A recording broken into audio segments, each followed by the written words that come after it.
Hello everyone, स्वागत है आप सबका। तो आज के इस लेक्चर में हम लोग डिस्कस करने वाले हैं इलेक्ट्रोमैग्नेटिक वेव।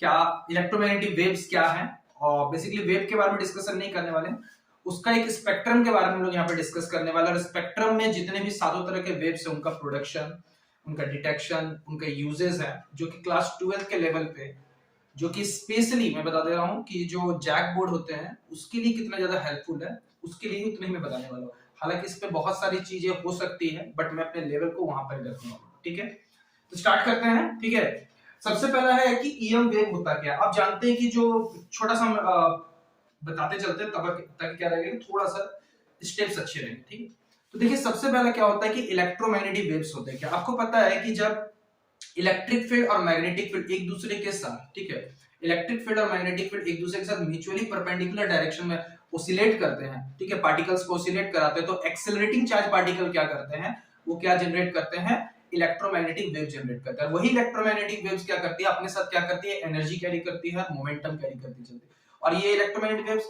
जो पार्टिकल्स जो होते हैं वो एक्सेलरेट क्यों करते हैं, क्योंकि इलेक्ट्रिक फील्ड और मैग्नेटिक फील्ड के कंबाइंड इफेक्ट में आते हैं, और ये एक दूसरे के साथ क्या होते हैं, परपेंडिकुलर। अगर जो वेव प्रोपगेशन की जो डायरेक्शन होती है वो हमेशा इलेक्ट्रिक और मैग्नेटिक दोनों के क्या होते हैं, परपेंडिकुलर होते हैं। ठीक है, ये एक छोटा सा मैंने आपको बताया।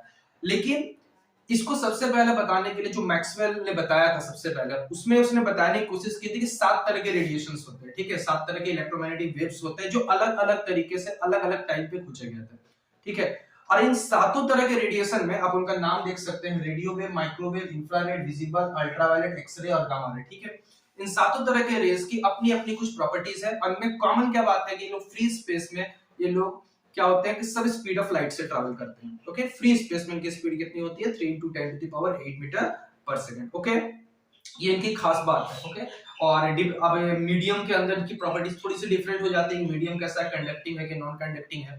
ठीक है, तो डिपेंड करता है। और अगर आपको कंडक्टिंग के बारे में अच्छे से जानकारी है तो मैंने इस पे लेक्चर बनाया हुआ है कि जब लाइट जो इलेक्ट्रोमैग्नेटिक वेव्स जो होती है किसी सरफेस पे या किसी इंटरफेस पे जब नॉर्मली इंसिडेंट होती है तो क्या क्या फिनोमेना हो सकते हैं, वो मैंने बताया हुआ है। ठीक है, कि किस तरीके से रिफ्लेक्टेंस क्या होता है, ट्रांसमिटेंस क्या होता है, मेरे इस चैनल पे ही वीडियो पड़ी हुई है, जो कि मैंने लगभग आज से 1.5 साल पहले या 2 साल पहले बनाया हुआ था। आप चाहे तो वहां पर उसके डिटेल स्टडी को देख सकते हैं।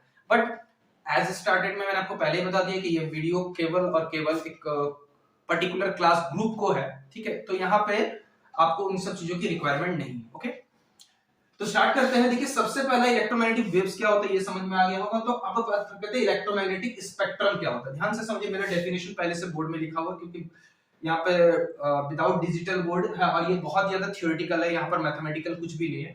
हालांकि इलेक्ट्रोमैग्नेटिक वेव्स में मैथमेटिकल्स बहुत ज्यादा होते हैं। ठीक है, बट हम लोग उस तरह के लेवल में नहीं बात कर रहे। ठीक है, यहाँ पर कहने की कोशिश क्या है कि the arrangement of EM wave, ठीक है, इन ऑर्डर ऑफ इंक्रीजिंग और डिक्रीजिंग वेवलेंथ। ठीक है, जो ईएम वेव्स को अगर हम लोग अरेंज करते हैं in order of their increasing और decreasing order of wavelength, wavelength के बढ़ते या घटते क्रम, या वेवलेंथ कहिए या फ्रीक्वेंसी के भी आधार पे घटते या बढ़ते क्रम में अगर हम उसको अरेंज करते हैं तो उसे हम इलेक्ट्रोमैग्नेटिक वेव कहते हैं। ठीक है, फिर से मैं बता रहा हूं कि अगर हम सातों तरह के जो इलेक्ट्रोमैग्नेटिक वेव हैं उन तरह के उनको अगर हम वेवलेंथ के इंक्रीजिंग या डिक्रीजिंग ऑर्डर, या फिर वेवलेंथ के इनवर्सली जस्ट होता है फ्रीक्वेंसी के, अगर इंक्रीजिंग या डिक्रीजिंग ऑर्डर में हम अरेंज करते हैं तो उस तरह के पैटर्न को हम लोग इलेक्ट्रोमैग्नेटिक स्पेक्ट्रम के नाम से जाते हैं, ईएम स्पेक्ट्रम शॉर्ट में हम कहेंगे। ठीक है, तो अगर हम बात करते हैं यहाँ पे देख सकते हैं कि हमने radio, micro, infra, visible, ultraviolet, X ray और गामा, अगर इनको हमने यहाँ पे लिखा हुआ है तो आप यहाँ पर एक कॉमन बात देख सकते हैं कि जैसे जैसे इसमें से रेडियो वेव की हाईएस्ट क्या होती है, हाईएस्ट क्या होती है, वेवलेंथ होती है। ओके, हाईएस्ट क्या होती है, वेवलेंथ। और जैसे जैसे हम टॉप टू बॉटम आते हैं वेवलेंथ क्या हो जाता है, डिक्रीज होते जाता है। ओके, और इसके ऑपोजिट अगर हम बॉटम टू टॉप चले जाते हैं तो फ्रीक्वेंसी मेरा क्या होता है, देख सकते हैं फ्रीक्वेंसी मेरा घटते जाता है, और सबसे हाईएस्ट फ्रीक्वेंसी होती है गामा रे की। आप जानते हैं हाईएस्ट फ्रीक्वेंसी वाली क्या होती है, गामा रे, जो कि स्पेशली न्यूक्लियर रिएक्टर में यूज किया जाता है, न्यूक्लियर रिएक्शन में प्रोड्यूस होता है। और इसके बारे में हम उसके जब एप्लीकेशंस पढ़ेंगे, मैंने यहाँ पर रेडियो वेव के बारे में लिखा हुआ है, उस चीज से हम पढ़ेंगे यहाँ पे। ठीक है, तो यहाँ पे रेडियो वेव, माइक्रोवेव, इनको एक ऑर्डर में हमने अरेंज कर दिया है। ये जो ऑर्डर में अरेंजमेंट देख रहे हैं, ठीक है, इसी ऑर्डर में ही अरेंज को, ठीक है, हम लोग क्या कहते हैं, इलेक्ट्रोमैग्नेटिक स्पेक्ट्रम। और उस तरीके तो मैं आपको एक क्लिप डाल दूंगा, ठीक है, यहाँ पे आप देख सकते हैं उस चीज को कि किस तरीके से हम लोग उसको अरेंज करते हैं, स्पेक्ट्रम कैसे होता है देखने में, ठीक है। बट अभी हम लोग सीधा सीधे एक एक करके हम इन सब के बारे में, radio wave, microwave, infrared, visible, ultraviolet, X ray और गामा के बारे में हम लोग समझेंगे कि उनके प्रोडक्शन, उनके यूजेस और कहाँ कहाँ क्या क्या उसके बातें हो सकती है, ठीक है। मेरा रेफरेंस लेवल बार बार बता रहा हूँ, मैंने एनसीईआरटी पे फोकस रखा है, ओके। चलिए ध्यान से देखिए, सबसे पहला उसमें जो है रेडियो वेव्स की बात करते हैं, ठीक है। पूरा का पूरा थ्योरेटिकल क्लास है, ठीक है। रेडियो वेव्स क्या होते हैं, ध्यान से समझिए। इसकी जो वेवलेंथ होती है वो होती है 0.1 मीटर से बड़ी, 0.1 मीटर से क्या होती है, बड़ी होती है। और इसकी जो फ्रीक्वेंसी है वो आपको याद रखनी है, 5000 KG hertz to 1000 megahertz, okay. इसकी फ्रीक्वेंसी रेंज होती है। और इसका रेडियो वेव का जो प्रोडक्शन होता है वो होता है rapid acceleration and D acceleration of the electron से, यानी इलेक्ट्रॉन्स के, बेसिकली जब भी कोई भी इलेक्ट्रोमैग्नेटिक वेव प्रोड्यूस होता है तो इलेक्ट्रॉन के एक्सेलरेटिंग चार्ज पार्टिकल से होता है, ठीक है। जब भी इलेक्ट्रॉन जो होते हैं वो एक्सेलरेट होते हैं, क्या होता है, वो ईएम वेव क्या करते हैं, जनरेट करते हैं, ओके। तो यहाँ पे भी रेडियो वेव्स क्या है, रैपिड एक्सेलरेशन, बहुत तेजी के साथ इलेक्ट्रॉन्स का एक्सेलरेशन और डी एक्सेलरेशन जब होता है तो रेडियो वेव्स प्रोड्यूस होते हैं, ओके। इनका जो डिटेक्शन होता है वो रिसीवर एरियल से किया जाता है, किनसे किया जाता है, रिसीवर एरियल से किया जाता है। और इनका जो यूज है, ठीक है, इसका यूज क्या है, इस सबसे बड़ा यूज है जो आपको पता है, रेडियो कम्युनिकेशन, जो आप लोग सुनते होंगे रेडियो वेव, ठीक है, एफएम रेडियो, ठीक है। तो एक समझ में आपने चाहिए कि रेडियो वेव्स का यूज बेसिकली कहां पे है, कम्युनिकेशन में, ठीक है, जिसके बारे में अलग से आपके सेपरेटली चैप्टर ही है, ठीक है। उस चैप्टर में आपको अलग से पढ़ेंगे। रेडियो वेव्स का यूज स्काई वेव प्रोपेगेशन में यूज किया जाता है। तो एक तो हो गया कम्युनिकेशन में, उसके बाद दूसरा यूज होता है वही एम्पलीट्यूड मॉड्यूलेशन में, ठीक है, जिसको आप शॉर्ट में क्या कहते हैं, एएम कहते हैं, ओके। दूसरा यूज है, सॉरी तीसरा यूज है इसका फ्रीक्वेंसी मॉड्यूलेशन में। और लास्ट जो है आप जानते हैं इसका यूज कहां किया जाता है, सेल फोन में, ओके। तो ये बेसिक बात है जो आपको सिर्फ इतना ही लेवल पे आपको समझना है, क्योंकि इससे ज्यादा कुछ नहीं ज्यादा पूछा जाता, ठीक है। तो आई होप कि आपको रेडियो वेव्स की इतनी सारी बातें समझ में आ गई। अब हम रेडियो वेव्स से बाहर जाते हैं और हम पढ़ने वाले हैं इसके बारे में, माइक्रोवेव्स के बारे में। तो चलिए देखते हैं, ठीक है, कि अब हम लोग पढ़ने वाले हैं कि माइक्रोवेव्स का यूज कैसे है, ठीक है। सेकंड जो हमारा वेव है रेडियो वेव्स के बाद, जो सबसे हाईएस्ट फ्रीक्वेंसी, सबसे हाईएस्ट वेवलेंथ किसके पास है, रेडियो वेव्स के, उससे थोड़ी सी कम, ठीक है, किसके पास है, किसके पास है, माइक्रोवेव्स के पास। तो हम लोग एक एक करके समझते हैं माइक्रोवेव्स के बारे में। ध्यान समझिएगा कि माइक्रोवेव जो है, ठीक है, माइक्रोवेव की जो वेवलेंथ है वो होती है 0.1 मीटर टू 1 मिलीमीटर के रेंज में होती है, ओके। इसकी जो फ्रीक्वेंसी होती है वो 10 to the power 10 hertz to 10 to the power 12 hertz, ठीक है, 10 to the power 10 hertz to 10 to the power 12 hertz. इसका जो प्रोडक्शन होता है वो होता है क्राइस्टन वाल्व के द्वारा, मैग्नेट्रॉन के द्वारा या फिर एटॉमिक स्पेक्ट्रम के द्वारा, ठीक है। इसका डिटेक्शन जो होता है वो होता है पॉइंट कांटेक्ट डायोड्स के द्वारा किया जाता है, ओके। पॉइंट कांटेक्ट डायोड जो बहुत ही छोटे छोटे डायोड्स हैं उनके द्वारा इनका डिटेक्शन किया जाता है। और मेन इसका यूज जो है, ठीक है, माइक्रो, वो है कुकिंग पर्पस, यानी माइक्रोवेव ओवन्स में, ठीक है, माइक्रोवेव ओवन में इसका यूज किया जाता है। दूसरी बात है इसका यूज रेडार सिस्टम में किया जाता है, ठीक है, रेडार सिस्टम में, ठीक है, रेडियो डिटेक्शन एंड रेंजिंग, ठीक है, इसका फुल फॉर्म है, and to detect the speed of cricket ball और बैट, ठीक है, व्हीकल्स। आप जो क्रिकेट का मैच देखते हैं कि भैया क्रिकेट के मैच पे इतना खेला, क्रिकेट की बॉल की स्पीड इतनी है, उसकी स्पीड को कैसे करके मेजर करते हैं, कौन से ग्राउंड में क्या दौड़ते हैं भैया, माइक्रोवेव्स दौड़ते हैं। और माइक्रोवेव्स की मदद से उसकी स्पीड को क्या किया जाता है, डिटेक्ट किया जाता है। इसके बाद माइक्रोवेव ओवन, जिसमें आप खाना देखते हैं बहुत जल्दी बन जाता है, तो माइक्रोवेव ओवन में क्या खासियत बात है, ध्यान समझिएगा। नॉर्मली खाना क्या होता है कि बाहर से हीट, पहले उसके सरफेस गर्म होता है, फिर उसके बाद उसके अंदर वाटर मॉलिक्यूल एवापोरेट होते हैं। ये फेनोमेना जो बाहर से, बॉडी के बाहर से, फूड का बॉडी के बाहर से बॉडी का अंदर होता है। लेकिन माइक्रोवेव ओवन क्या करता है, जनरली कोई भी फूड में कंटेन होता है वाटर, तो वो वाटर मॉलिक्यूल को हाईली स्पीड रोटेशन में ला देता है। और सबसे पहले खाने का बीच का सेंटर गर्म होता है और सेंटर से वो बाहर की ओर गर्म होता है, ठीक है। पहले खाने का सेंटर गर्म होगा, फिर सेंटर से वो बाहर की ओर हीट को क्या देगा, अपने रोटेशन, अपने वाइब्रेशन के कारण से अपने बगल वाले पार्टिकल्स को क्या करे, एनर्जी ट्रांसफर करे, खाना क्या होता है, बनता है, ठीक है। ये माइक्रोवेव ओवन का बेसिक प्रिंसिपल होता है, ओके। तो आई होप कि आपको माइक्रोवेव्स के बारे में अंडरस्टैंडिंग आ गई है, ओके। माइक्रोवेव के बारे में जो दूसरा, उसके बाद जो थर्ड टाइप का वेव आता है जो कि माइक्रोवेव से शॉर्टेस्ट क्या होता है, उससे छोटी वेवलेंथ वाली, वो है इंफ्रारेड, ठीक है। इसकी जो वेवलेंथ की रेंज होती है वो 1 मिलीमीटर टू 700 नैनोमीटर के बीच में होती है। इसका जो प्रोडक्शन होता है वो होता है vibration of the atom and molecules के द्वारा। बेसिकली जहां पर भी वाइब्रेटिंग एटम होगा, जहां पर आप जैसे ही हायर क्लासेस में जाएंगे, ठीक है, ग्रेजुएशन में आप जाके पढ़ेंगे वहां पे vibration spectrum and rotation spectrum, ठीक है। तो vibration of the atom can produces infrared and they are basically fine spectrum, okay. और बेसिकली किसके द्वारा प्रोड्यूस होता है? Hot bodies. कारण क्या है कि जब भी कोई बॉडी हॉट होगी तो उसमें मॉलिक्यूल्स जो होंगे वो अपने मीन पोजीशन के अबाउट क्या करेंगे? वाइब्रेशन करेंगे। And every vibrating body can produces infrared. क्योंकि ये हॉट बॉडी के द्वारा प्रोड्यूस होता है, इसलिए हम लोग इसको क्या कहते हैं? हीट वेव्स के, इंफ्रारेड वेव्स को भी हम लोग हीट वेव्स के नाम से जानते हैं, ओके। और हीट वेव से यानी इसमें काफी ज्यादा एनर्जी होती है, काफी ज्यादा हीट एनर्जी होती है। तो इसी कारण से इसका डिटेक्शन जो किया है वो थर्मोपाइल्स के द्वारा किया जाता है, बोलोमीटर होता है, ठीक है, बोलोमीटर के द्वारा किया जाता है। और इंफ्रारेड फोटोग्राफिक फिल्म जो कि हीट सेंसिटिव होती है, ओके, हीट सेंसिटिव होती है। क्लियर है? इसका जो यूज है, ध्यान समझिएगा, इसका यूज होता है फिजिकल थेरेपी में, ठीक है, जहां पर फिजिकल थेरेपी करने में। इसके बाद सोलर वाटर हीटर में बेसिकली आपको बॉडी को अगर हीट करना, कहीं पर अगर हीटिंग इंस्ट्रूमेंट एलिमेंट के रूप में यूज करना है तो आप इंफ्रारेड को यूज कीजिएगा, इंफ्रारेड वेव्स को, ठीक है। इसके बाद है टीवी सेट, वीडियो रिकॉर्डर, ठीक है, ध्यान समझिए, आपके घर में आपका रिमोट है, वीडियो रिकॉर्डर, उसमें जो आप देखते हैं टीवी को कंट्रोल करने के लिए जो स्विच देते हैं उसमें से क्या निकलता है? इंफ्रारेड निकलती है। इंफ्रारेड टेक्नोलॉजी का वहां पे यूज किया जाता है। उसके बाद है टू हीट द सराउंडिंग, मतलब आप सराउंडिंग को कैसे करके हीट करते हैं उस तरह से यूज है। यानी बेसिकली इंफ्रारेड है कुछ नहीं, हीटिंग है, हीट के कारण से आप जो भी इसका यूज करना चाहेंगे वहां पे हम लोग इंफ्रारेड टेक्नोलॉजी का यूज करेंगे। क्लियर है? तो यहाँ पर हमने टोटल 3 वेव के बारे में बात की है। पहला रेडियो, दूसरा माइक्रो, तीसरा इंफ्रारेड। में सबसे ज्यादा जो वेवलेंथ है वो रेडियो, फिर उससे कम है माइक्रो, और उसके कम क्या है? ठीक है, इसके बाद हम लोग आगे देखते हैं। तब तक आप चाहे तो इस पे स्क्रीनशॉट ले सकते हैं या फिर इसे आप नोट भी कर सकते हैं। तो चलिए अब आगे बढ़ते हैं, ठीक है। तो अगला जो वेव है हमारा है विजिबल रे, ठीक है, कॉमन सी बात है, विजिबल है, आप और हम आपस में एक दूसरे को देख पाए ड्यू टू विजिबल रे, ठीक है। और मेरे पे जो लाइट पड़ रही है, ठीक है, बल्ब जो लगा हुआ है वो है वी है विजिबल। और आपको पता है कि विजिबल रे में जो होता है वो तरह के होते हैं, आपके तरह के 7 तरह के रेज से बना होता है, V I B G Y. और रेनबो में आपने से पढ़ा होगा, डिस्पर्सन ऑफ लाइट में से पढ़ा कि विक्योर किस तरीके से होता है। जब प्रिज्म में लाइट जाता है तो सबसे बॉटम में वायलेट होता है, टॉप पे क्या हो जाता है? रेड होता है। क्यों होता है? उसका रीजन आप मुझे कमेंट सेक्शन में बताइएगा कि ऐसा क्यों होता है, ओके।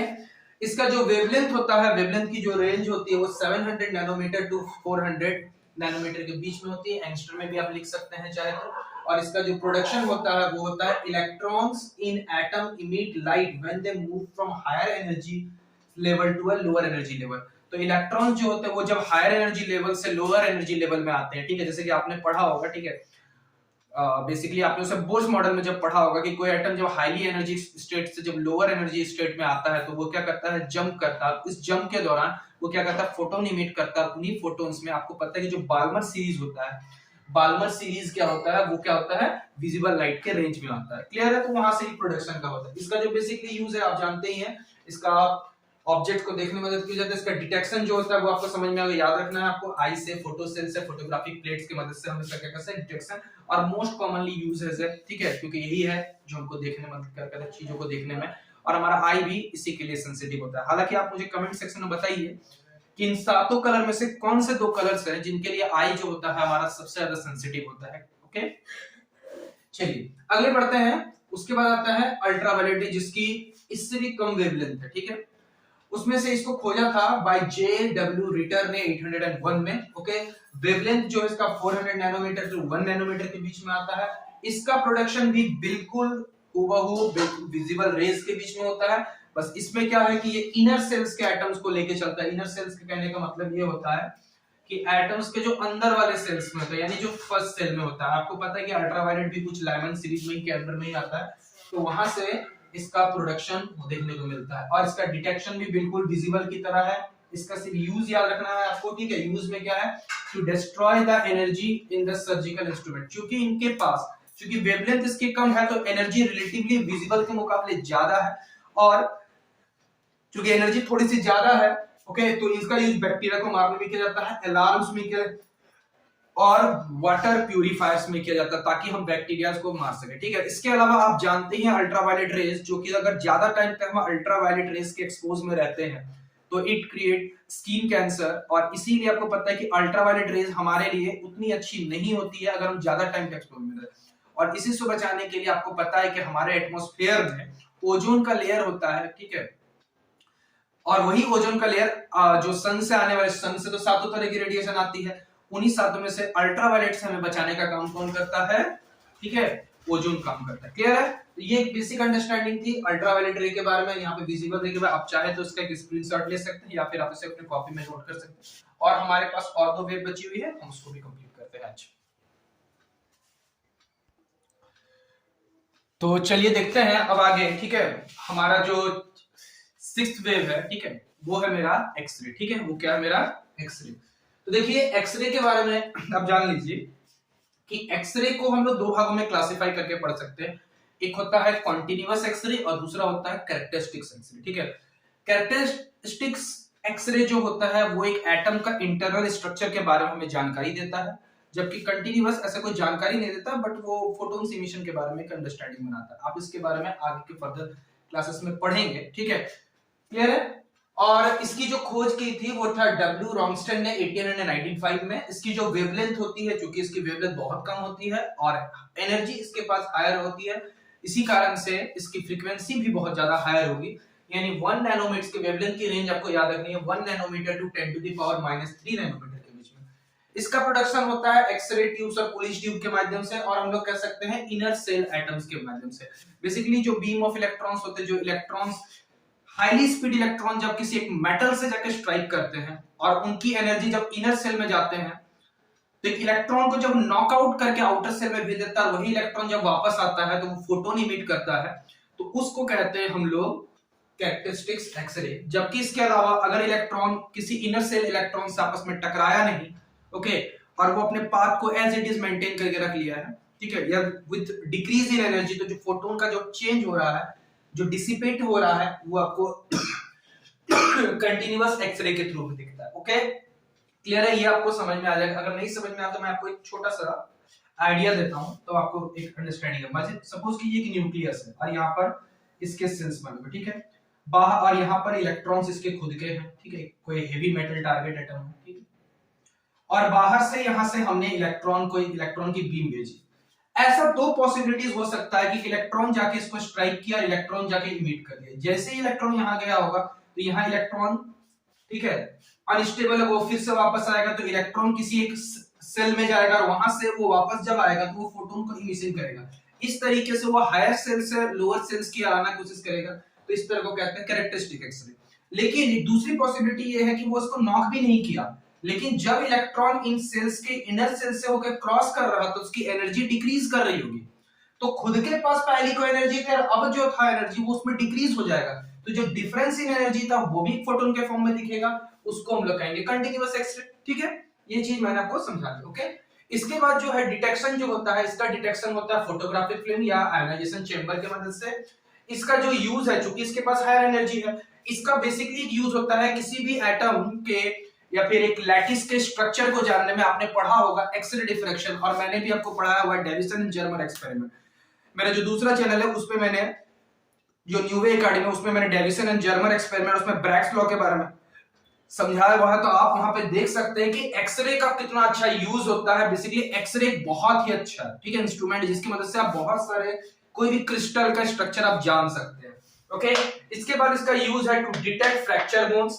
उसके बाद आप स्किन डिजीज को चेक करने में, इसका है कि क्रैक्स में, कोई भी चीज में अगर क्रैक से इंटरनल कोई हेवी स्ट्रक्चर है उसके अंदर क्रैक्स हो जाए तो उसको चेक करने में। और इसका यूज होता है एक्सप्लोजिव, अगर कोई बॉडी में डिटेक्ट किया हो उसका डिटेक्शन में किसका यूज किया जाता है, एक्सरे का यूज किया जाता है। क्लियर है? तो ये एक्सरे के कुछ मेजर एप्लीकेशन थे जो मैंने आपको समझा दिए हैं, आप इसको नोट कर लीजिए। ठीक है, लास्ट, ठीक है, जो सबसे लीस्ट वेवलेंथ वाला है बट हाईएस्ट फ्रीक्वेंसी और हाईएस्ट एनर्जी रखता है, वो है आपका गामा रे। ओके, इसके बारे में सबसे पहले हमें बताया था पी विलियर्ड ने 1900 में, और इसकी जो वेवलेंथ है वो सबसे कम 10 टू द पावर -3 नैनोमीटर से भी कम। और इसका जो प्रोडक्शन है वो आप देख सकते हैं radio active decay of the nucleus, मतलब जब कोई nucleus higher energy excited state से लोअर एनर्जी स्टेट्स में आता है, ठीक है, ये कोई मान लीजिए हायर लेवल है और वहां से वो कहाँ पे आता है, लोअर लेवल की ओर आता है, तो वहां से वो इमिट करता है गामा रेडिएशन। आप उसको गामा को इस तरीके से, बेसिकली गामा रेडिएशन एक तरीके का फोटोन ही होता है, ठीक है, फोटोन इमिशन नहीं होता, बट इसके पास बहुत ज्यादा हाई एनर्जी होती है। इसका डिटेक्शन बिल्कुल हम लोग एक्सरे की तरह सेम एज एक्सरे, मतलब आपको इसका डिटेक्शन बिल्कुल सेम करना है।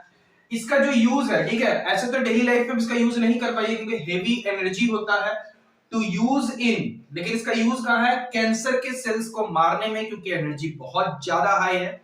टू प्रोड्यूस न्यूक्लियर रिएक्शन में या न्यूक्लियर रिएक्टर के अंदर इसका यूज किया जाता है, रेडियो एक्टिव डीके करवाने में यूज किया जाता है। तो ये इसके कुछ दो मेजर यूज है। और आपने कार्टून कैरेक्टर या फिर आपने मार्वल्स की मूवी देखी होगी, तो उसमें हल्क नाम का जो कैरेक्टर है, उसका जो क्या बोलते हैं, वो बनता कैसा है, उसके स्टार्टिंग की मूवीज देखी होगी तो वो भी गामा रेडिएशंस के ही थ्रू से ही दिखाता है, ठीक है।